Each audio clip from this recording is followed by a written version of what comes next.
Hola, amigas y amigos.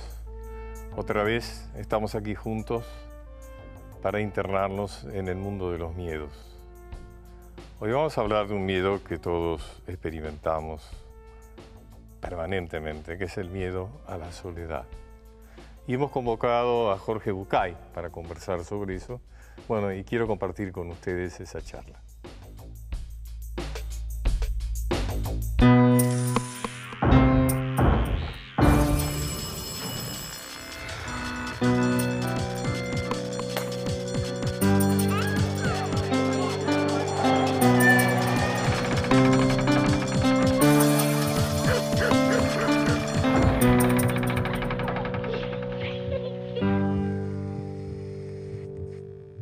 Jorge Bucay nace en Buenos Aires en 1949.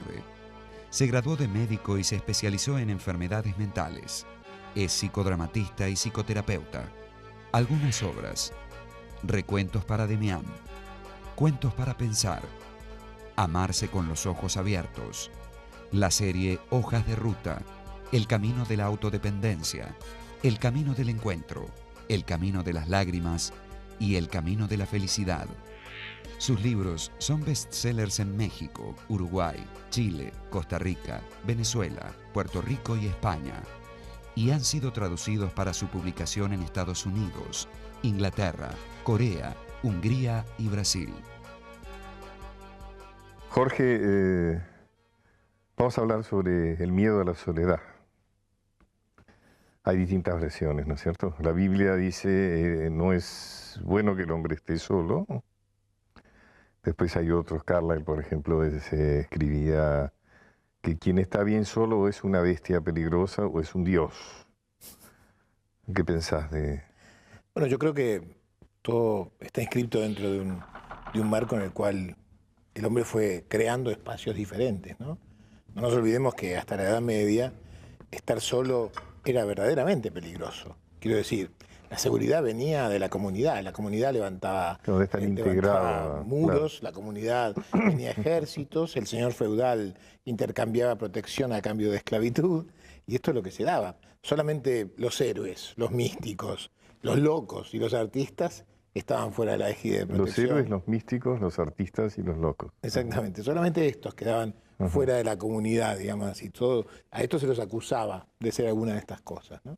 Algunos por elección y otros porque no había otra. Bueno, y esto nos lleva directamente al tema, ¿no? Porque la soledad, por lo menos, quiere decir dos cosas. Una cosa que yo llamo personalmente estar solo, y que no necesariamente tiene por qué ser desagradable, y que tiene que ver quizás con una elección. A veces. Puede ser una elección, claro. Yo creo que sí. Claro. Y en este caso, cuando es una elección, quizás no genere tanto miedo y tanto desagrado, ni sea una cosa tan negativa, ¿no? Un espacio que yo diría de reflexión, o de introspección, o de entrenamiento. El entrenamiento de ciertas habilidades requiere de una disciplina que muchas veces... Bueno, vos sos escritor y seguramente para poder escribir uno tiene que aislarse, ¿no es cierto? Y yo creo que sí, yo creo que la búsqueda de la concentración, de la inspiración, la búsqueda de la conexión con las propias ideas, así como muchas veces y para muchos cultores del ejercicio, la búsqueda de conexión con el propio cuerpo, también es un espacio de soledad, ¿no? Así que me parece a mí que hay una soledad que es elegida y que no es necesariamente desagradable ni temida por aquellos que de alguna manera han podido aprender a vivir solos. Quizás de esto habría que extenderse un poco, pero lo que sí es cierto es que esta soledad de estar solo es muy diferente de la otra, la del sentimiento de soledad. El sentimiento de soledad. Esto que vulgarmente se dice sentirse solo. Sentirse solo viene con la connotación de lo negativo, viene con la connotación de lo temido, ¿no? Creo que ese mundo interior que desarrollé enormemente por hija única es lo que hace que mi estar sola sea riquísimo y que lo disfrute mucho. En realidad tengo una vida social enorme y a la vez también tengo mis espacios de de aislamiento que disfruto un montón. No tengo miedo a la soledad.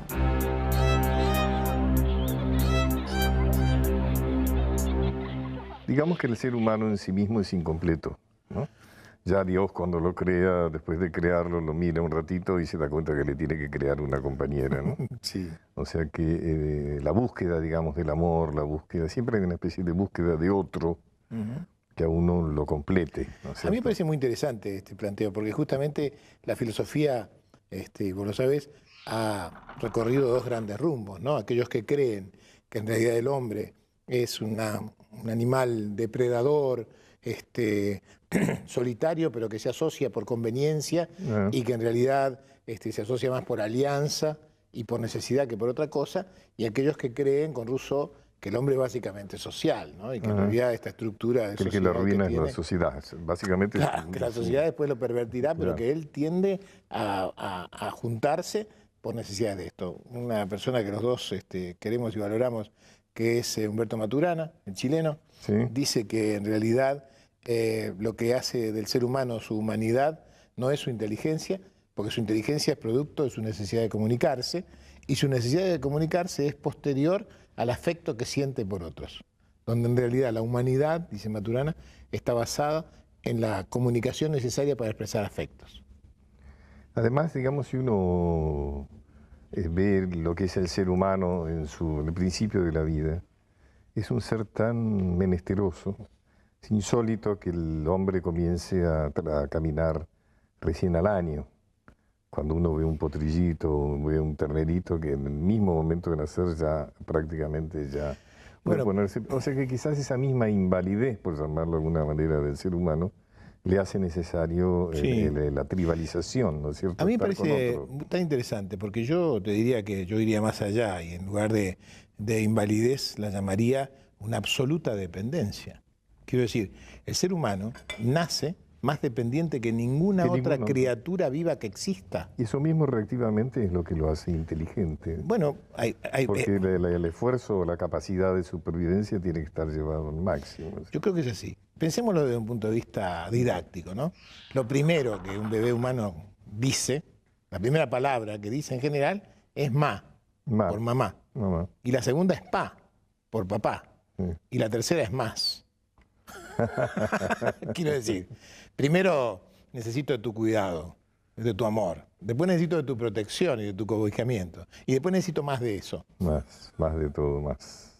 Y estos somos, ¿no? Bichos necesitados del afecto, necesitados de la mirada, del cuidado, porque nacemos absolutamente vulnerables, absolutamente vulnerables. Alguna vez, en alguno de estos delirios que mis colegas y yo estudiábamos y planeábamos leyendo a las fuentes o leyendo a Freud, pensábamos que finalmente en esta historia del nacimiento un chico nace necesitando del afecto, necesitando del cuidado y necesitando del reconocimiento. Y necesita esas tres cosas vitalmente. Quiero decir, además del alimento físico, un bebé necesita que lo quieran, necesita que lo protejan y lo cuiden, y necesita posteriormente que lo reconozcan, que le digan, eres valioso. Estas necesidades perduran después. ¿Cómo no temerle a la soledad? Ahí está la marca del peligro de quedarse solo, ¿no? Claro, porque soledad se asocia con desamparo. Con desamparo. Es curioso el miedo a la soledad, pero yo creo que en muchas personas ese miedo anida muy fuertemente, ¿no? Y entonces uno termina transando, haciendo concesiones, entrando en relaciones inconvenientes por pánico a estar solo o a estar sola, ¿no?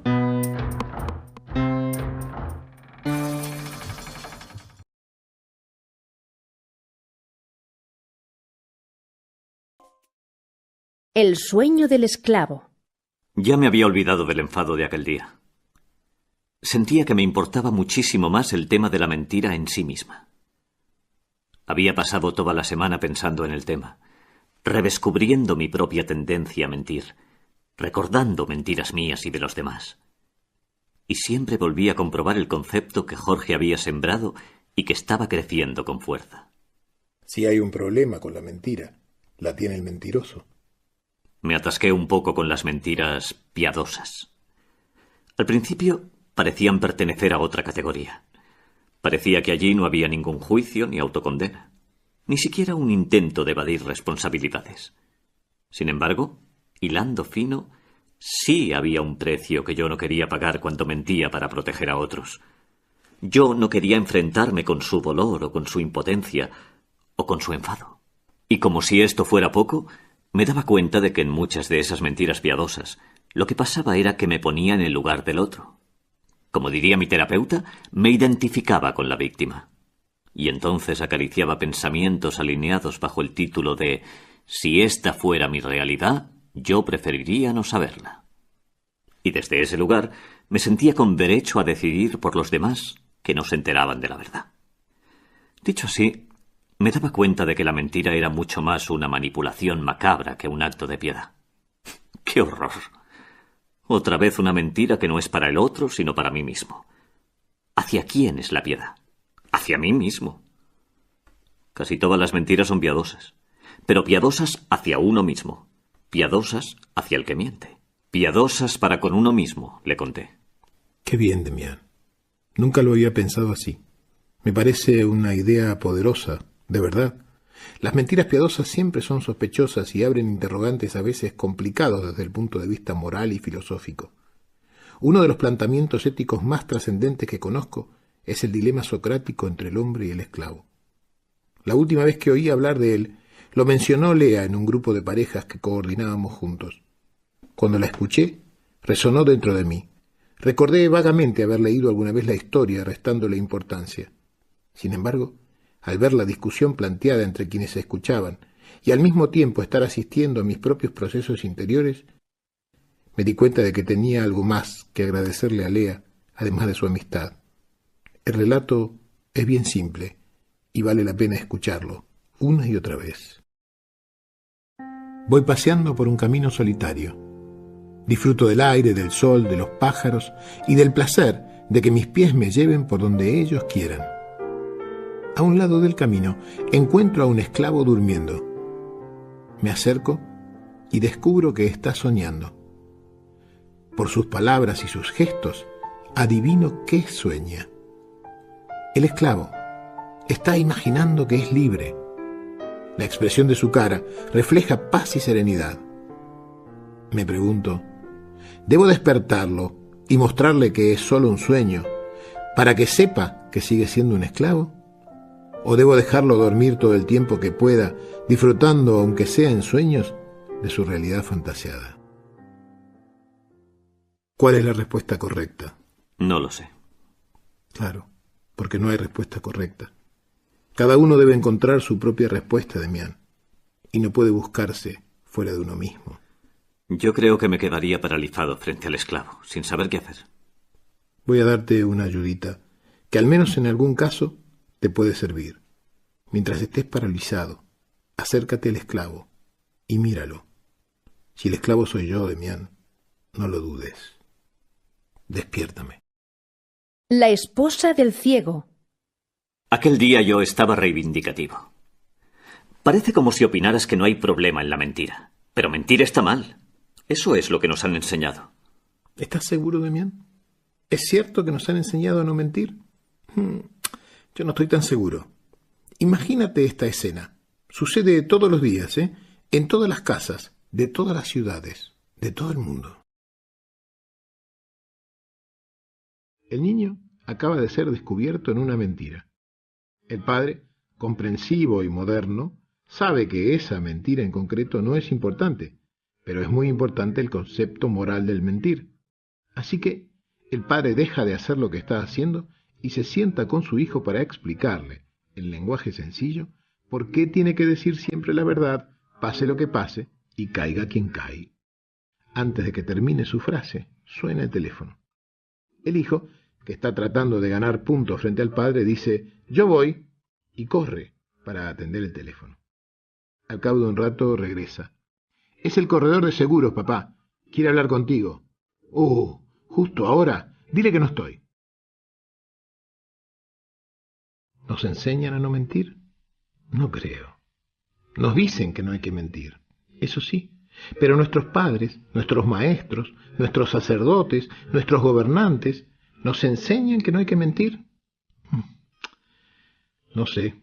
Parece como si entráramos en otro campo, el campo personal y subjetivo de qué le pasa a cada uno frente a la mentira. Y en todo caso, ¿por qué está mal mentir? Miles de veces hemos visto juntos que la sociedad en que vivimos detesta a los individuos impredecibles. Esto supone una pérdida de control, complica las reglas del juego de la convivencia, al menos en este sistema, tal como está estructurado. En el sistema, mentir está mal porque si mientes, nunca voy a poder saber a ciencia cierta qué piensas, qué haces ni qué te pasa. Para conservar el control de la situación, yo, como todos, necesito hechos verdaderos. Si mis sentidos no llegan a informarme, necesito la información que me das tú. Necesito creer que lo que dices es cierto. Pero si no puedo confiar en lo que me dicen los demás, tampoco puedo vivir. Nadie puede prohibirte que confíes, Demián. Lo que cuestiono es que pretendas prohibirle al otro que mienta. Pero Jorge, si cada uno dijera lo que le va la gana, todo se volvería un horror. Si todos mienten y nadie puede creer en nadie, la situación se transforma en un caos. Es una posibilidad, pero no es la única. Hay otra posibilidad, que es la que a mí me gusta pensar como más probable. Dijimos que uno miente porque, juzgándose a sí mismo, teme el juicio de los demás. Dijimos también que el que miente ya se ha condenado. Pero imagina conmigo, Demián, un mundo en libertad, un mundo de permisos inconmensurables, un mundo donde nada tenga que ser prohibido, inconveniente ni obligatorio. En un mundo así, nadie se condenaría ni se juzgaría, nadie esperaría juicios críticos de los demás. Y entonces, con la libertad de mentir o no mentir, con el permiso de decir la verdad o ocultarla, quizás suceda que todos a la vez dejemos de mentir y el universo se transforme por fin en un espacio confiable y relajado. Esa, Demián, también es una posibilidad. ¿Estás seguro de que esa es una posibilidad? No estoy seguro. Pero hay tan pocas cosas de las cuales estoy seguro que prefiero creer con seguridad en esta, que aunque no es segura, por lo menos tiene la ventaja de ser muy deseable. A ti cualquier autobús te lleva. No sé si me lleva, pero si tiene el número que yo espero, subo.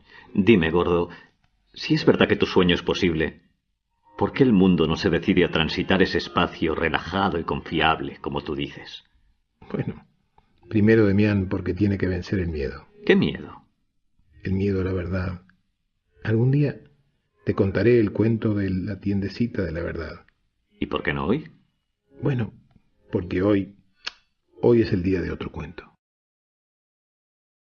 En un pueblo había un señor que tenía una rara enfermedad en los ojos. El hombre había estado ciego durante los últimos 30 años de su vida. Un día llegó al pueblo un famoso médico a quien consultaron por su caso. El doctor aseguró que operando al hombre podía devolverle la vista. Su esposa, que se sentía vieja y fea, se opuso.